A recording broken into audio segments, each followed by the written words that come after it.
नमस्कार मित्रांनो, तर आजच्या व्हिडिओमध्ये आपण महाराष्ट्र शासनाच्या वस्त्रोद्योग विभागाने 7 ऑगस्ट 2026 रोजी जारी केलेल्या एका महत्त्वाच्या शुद्धीपत्रकाबद्दल माहिती घेणार आहोत।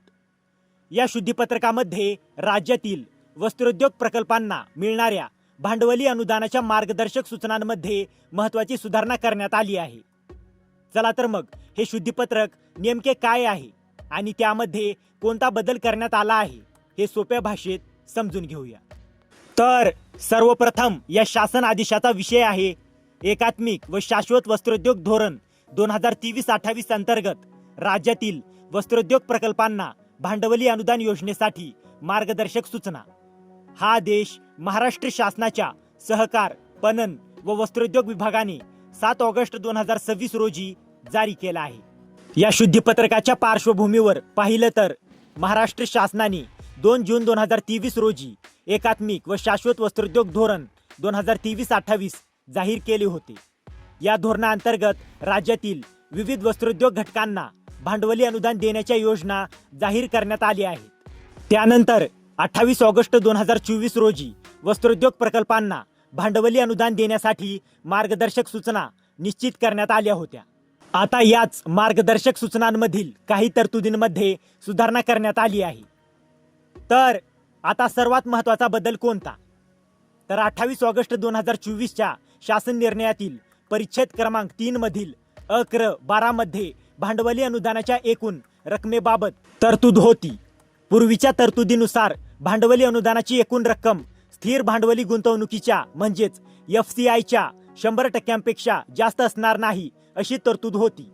यामध्ये केंद्र शासन किंवा राज्य शासनाच्या इतर विभागांनी दिलेल्या प्रोत्साहनांचाही समावेश करण्यात येत होता। तर आता नवीन सुधारणा काय आहे? तर आता या वाक्यात महत्त्वाची सुधारणा करण्यात आली आहे।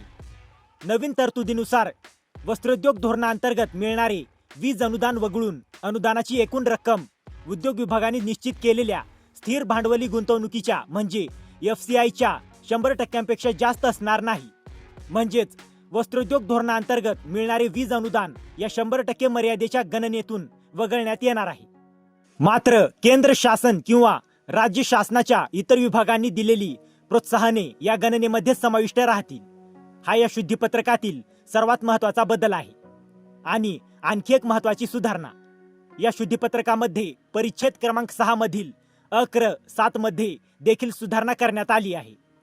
FCIच्या 100% मर्यादेचे पालन सुलभ व्हावे आणि संबंधित माहितीचे आदान प्रदान व्यवस्थित व्हावे यासाठी भांडवली अनुदान मंजूर करण्यासाठी गठीत करण्यात आलेल्या समितीमध्ये उद्योग विभागाच्या प्रतिनिधीचा समावेश करण्यात आला आहे।